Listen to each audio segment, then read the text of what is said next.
Ladies and gentlemen, this is the 69th day of the Russian invasion and 9th year of war against Ukraine.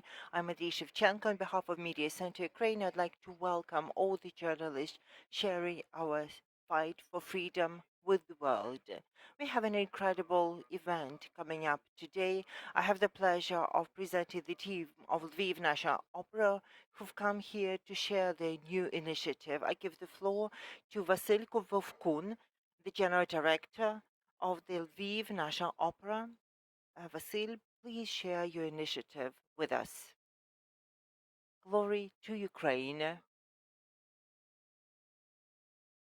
War. After World War II, having learned all the lessons, having reconciled, we've never thought we would experience war again. Yet, we see thousands of Ukrainians lost to war, hundreds of children lost to this war. The war upturns the course of history, it upends politics, history, culture, economy. Now, let's talk about Lviv National Opera, a cultural institution. It's been working since the 1st of April and it is performing with its own personnel. They're also actors of the ballet, vocalists, musicians from Kharkiv, Kyiv, Odessa, and Dnipro. Under the circumstances that we find ourselves in, amongst the many projects that all have already been implemented and those in the works today, on the 6th of May, we will present an international fundraising project called Together with Ukraine. Let me tell you a few words about it. This will be the online transmission of the outstanding works of the Ukrainian composers of the world classics, ballet, chamber pieces, choral pieces, and this project is intended to tell the world about ourselves, about our culture, the way it is, the way it has been, and the way it shall always be. We used to be repressed through history. Ukrainian art knows what prohibition of language means, what it means to be denigrated, what it means to be persecuted. And this cultural front these days is just as important. Lviv National Opera wants to show that Ukraine has professional art to show to the world, and it has its place in European and world cultural space. These pieces are intended to show off for it. This project was conceived together with our partner, the company Contrmarca, with the support of the National Association of the Theatre of Ukraine, with the support of the Ministry of Culture and Information Policy of Ukraine. We hope that this project, and my colleagues will share more insights about it. This project has a mission to raise funds for charity, and you will hear more about it from Alexander. And the opening will start with a very symbolic piece. It was prohibited for a time by the same Soviet regime. This is a piece by Boris Latushinsky. It is Symphony Number 3. I have to say that the piece will be conducted by a conductor who commemorated 40 days of mourning when his house was bombed and when his parents were brutally massacred in their home. And we will have musicians performing from Lviv and from other cities of Ukraine. Now let's hear Ivan Chernichenko, director and head of musical department of Lviv National Opera. I shall speak about music. and the reflection it will evoke. Once Boris Letushinsky wrote his Symphony Number 3, that happened in 1851. It was performed triumphantly. It was called Peace Shall Defeat War. But at the Soviet Plenum of Composers, it was pummeled, especially the final part, the finale of the piece, because the critics of the time felt that the symphony did not reflect the Soviet reality and the joy of victory in World War II. The composer was coerced into rewriting his finale and in 1854 he wrote a different finale that met the requirements of the so-called social realism genre.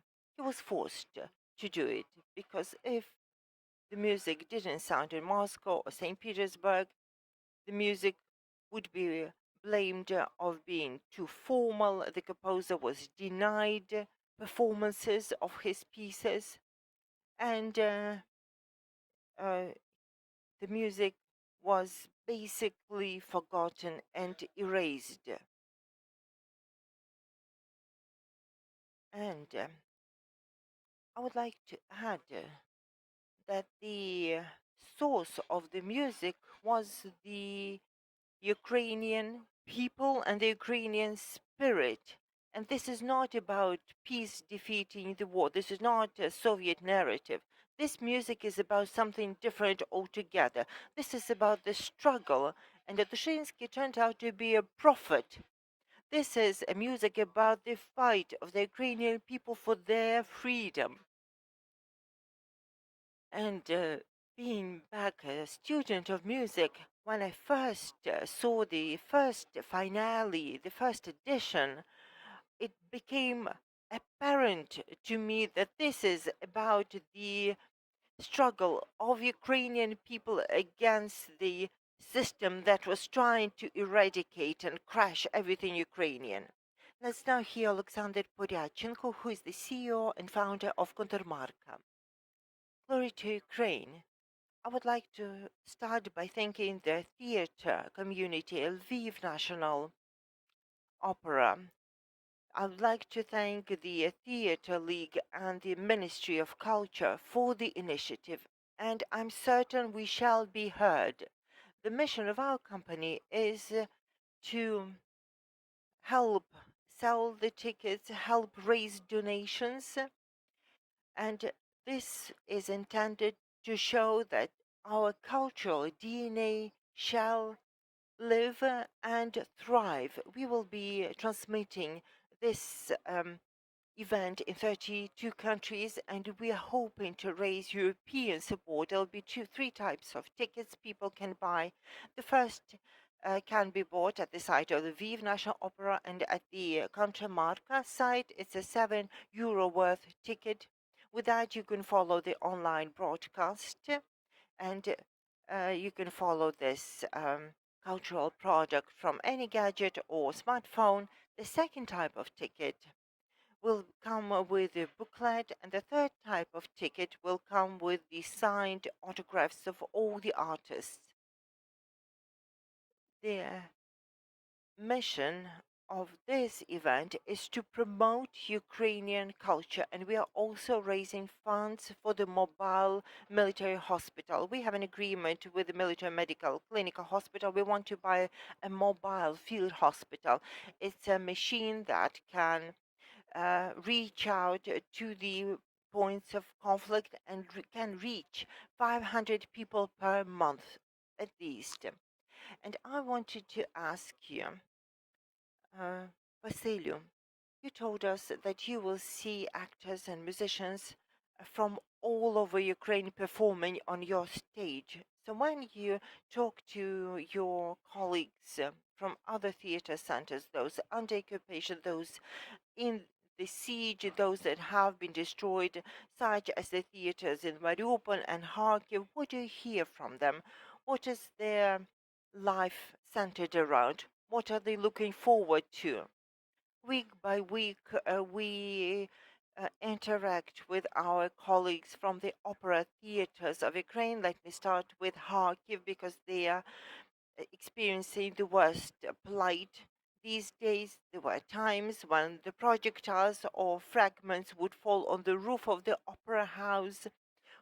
The opera house was built in the Soviet days, so there's a lot of glass featuring in the opera house, and we hear that Kharkiv comes under the air raids on a daily basis. So many artists have left their home city and traveled to Ukraine or further afield, but still, a week ago, they convened in Lviv and uh, went to the Lithuanian tour. So they are staying together as a team, and they are hardest hit these days. Some artists, the ballet artists, the soloists, are performing in our concerts. So some artists who are staying in Lviv as internally displaced people are performing on the stage of the Lviv National Opera. Now, to speak of Odessa, Odessa now is seeing an aggravation of hostilities. The theater is by the seashore and is a target. Moreover, it's a piece of historical heritage, and it is protected by the Ukrainian armed forces because a defense has been erected around the theater. And some people have left Odessa, staying in Lviv, elsewhere in Ukraine, Odessa, or abroad. Kiev has been forced into silence. They were hoping to open the season on the 21st, but they now have a bomb shelter in the theater, so they cannot be given the permission to perform. Let me add, for the sake of the journalists following us with the transmission, that we've heard many cases of successful cooperation between the Lviv artists and the artists from other cities in Ukraine. Here on the podium, we had representatives of Luhansk Philharmonics who were forced to relocate to Severodonetsk in 2014. Now they had to move into Lviv, and they're working closely with Lviv musicians where they are performing. And Lviv has become their temporary home. I have the question about the music performed during your initiative. You will be performing Latoshinsky, will you be performing any other pieces? It is highly symbolic that the second piece that we'll be performing is works of a student of Boris Latoshinsky. It is Yevhen Fedorovich Stankovich, a living classic of Ukraine, who too was prohibited and repressed by the Soviet regime. A major French company ordered the piece as a symbol of the Ukrainian culture. It is a mix of authentic Ukrainian culture. This was ordered by the French company to export the piece. This piece was written by Yevhen Stankovich, but at the final rehearsal it was brought down, and the same system, the Soviet regime, prohibited the performance of this opera. Then it was obsolete and forgotten up until 2016 as a theater performance. So it is highly symbolic that this music will be heard. That is a phoenix reviving after all the persecutions and all the repressions. And my last question, how would you describe the connection between the war and the arts? Well, music appeals to the human emotions. it manifests emotion, and music needs to reflect all the events of human life.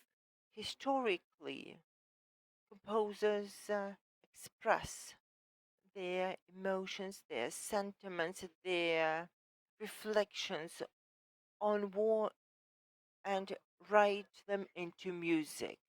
Often, these musical pieces live on for centuries as the emotion and the power of music, uh, ability to reflect war, touches deep, touches right into our souls, into our hearts.